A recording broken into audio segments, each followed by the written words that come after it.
நண்பர்களே, விவிலியத்தின் அடிப்படையில் மரியாவின் வல்லமையை புரிந்து கொள்வோம்.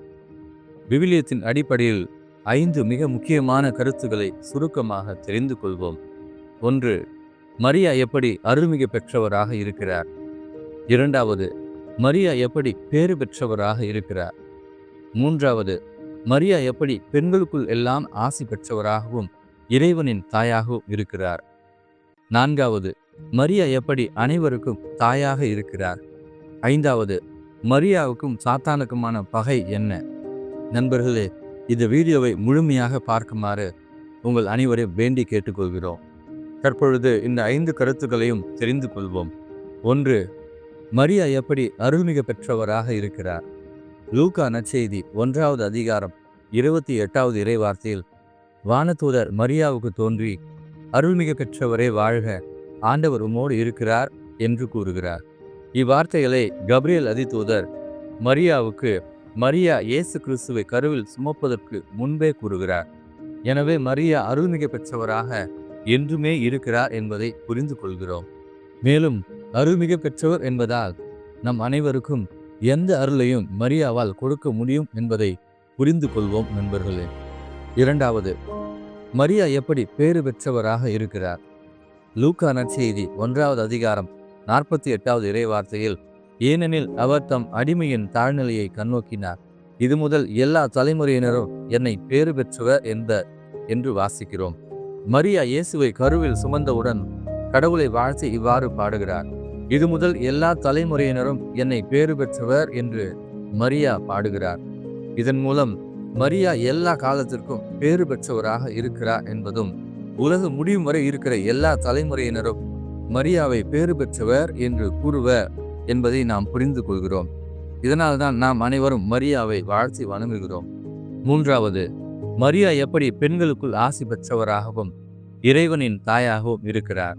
லூக்கா நற்செய்தி 1வது அதிகாரம் 42 மற்றும் 43வது இறைவார்த்தையில், அப்போது அவர் உரத்த குரலில், பெண்களுக்குள் நீர் ஆசி பெற்றவர், உம் வயிற்றில் வளரும் குழந்தையும் ஆசி பெற்றதே, என் ஆண்டவரின் தாய் என்னிடம் வர நான் யார் என்று வாசிக்கிறோம்.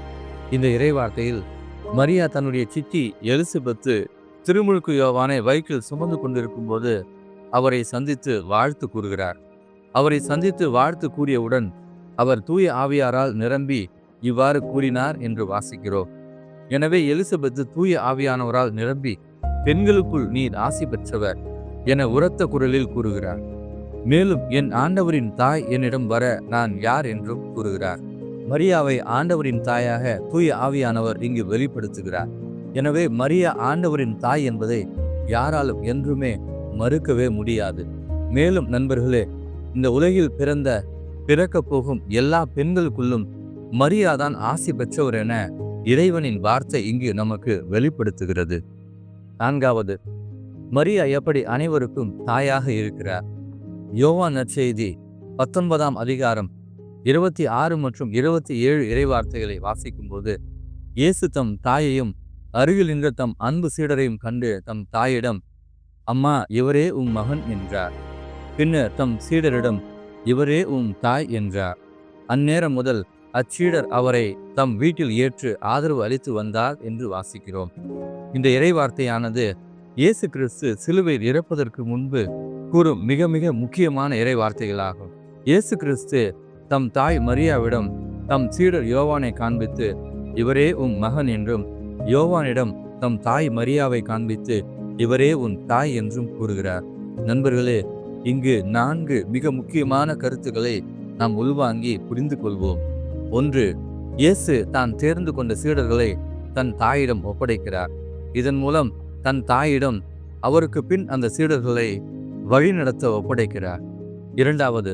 இவரே உன் தாய் என்று சீடர் யோவானிடம் கூறுவதும், பிறகு அந்த சீடர் மரியாவை தம் வீட்டில் ஏற்று ஆதரவு தந்தார் என்று வாசிக்கிறோம்.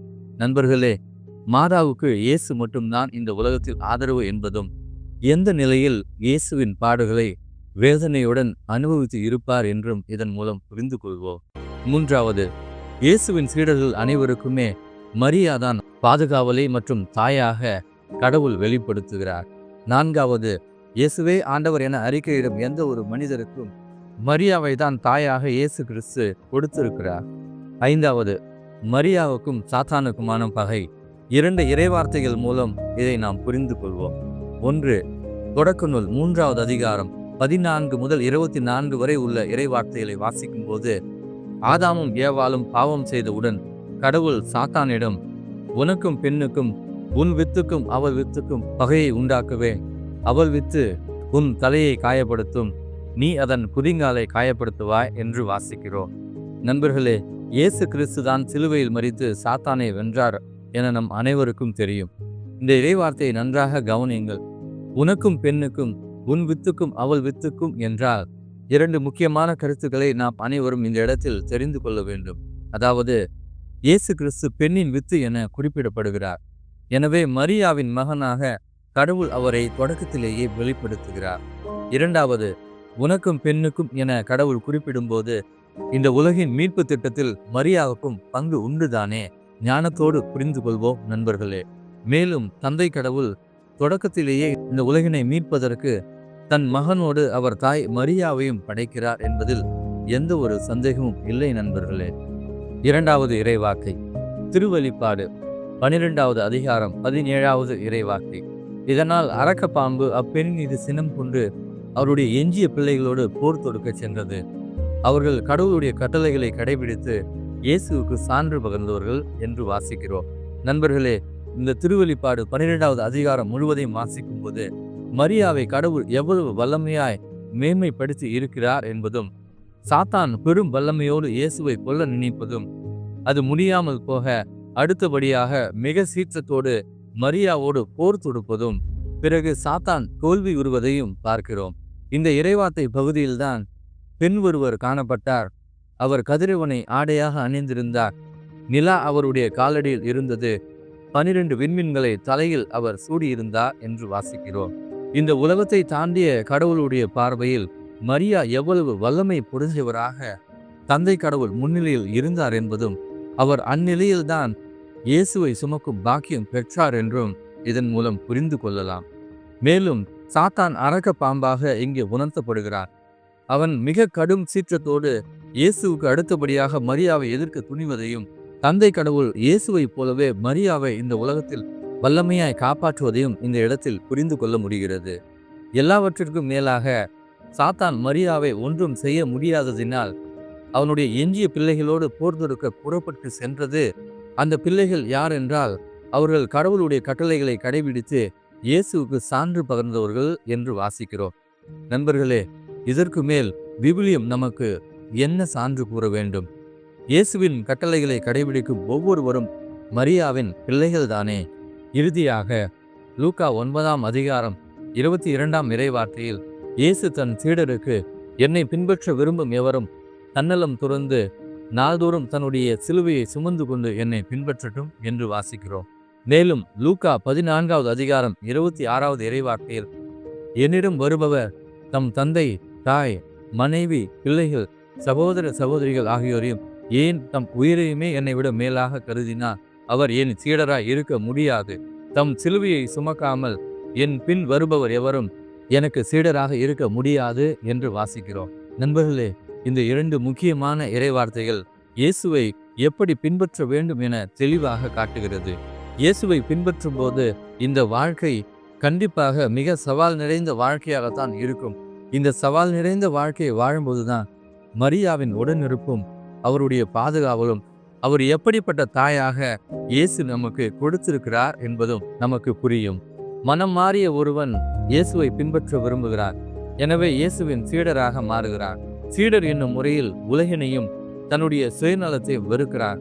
அந்த இடத்தில் இயேசு தன்னுடைய சீடனுக்கு கொடுக்கும் முதன்மையான வல்லமையான படைதான் மரியா. அதுதான் இயேசுவின் தாய், நமக்கும் தாய். தொடக்க நூலிலும் மரியா குறிப்பிடப்பட்டுள்ளார். விவிலியத்தின் இறுதியிலும் மரியா குறிப்பிடப்பட்டுள்ளார். உண்மையிலேயே நாம் மரியாவை அன்பு செய்கிறோமா, அவருக்கு மதிப்பு அளிக்கிறோமா என்று சிந்தித்து பார்ப்போம். தங்களின் வாழ்க்கையில் மரியாவின் வல்லமையும் பாதுகாப்பும் இயேசுவுக்காக உண்மையில் தன்னுடைய வாழ்க்கையை அர்ப்பணித்த ஒவ்வொருவருக்கும் புரியும். சாதாரண மனிதனாக இந்த உலகத்தை எதிர்ப்பதும் சாத்தானை எதிர்ப்பதும் எவ்வளவு கடினம் என்பது இயேசுவுக்கு நன்றாக தெரியும். எனவேதான் சிலுவையில் ரத்தம் சிந்தி மரித்து நம்மை மீட்டிருக்கிறார். மேலும் நாம் துவண்டு போகாமல் இருக்கவும், இயேசுவுக்கு சான்று பகர முன் செல்லவும், நமக்கு பாதுகாவலாக இயேசுவோடு என்றும் இணைந்த நிலையில் மரியா நம்மை வழிநடத்தி கொண்டிருக்கிறார். உண்மையில் மரியாவின் வல்லமையானது வெறும் உலக ஆசீர்வாதங்கள் மற்றும் அல்ல நண்பர்களே. இயேசுவின் வார்த்தைகளை பின்பற்ற, சாத்தானிடமிருந்து நம்மை காப்பாற்ற மரியா இயேசுவின் தாயாகவும் நமக்கு தாயாகவும் இருந்து செய்யும் உதவிகள் மிக மிக மேலானவை. இயேசுவிடம் கேட்டால் மரியா தருகிறார், மரியாவிடம் கேட்டால் இயேசு நம்மிடம் வந்து தருகிறார். ஏனெனில் இருவரும் ஒன்றுதான் நண்பர்களே. இயேசு என்றும் அழியாத இறைவார்த்தை மற்றும் இறைவனின் மகன்.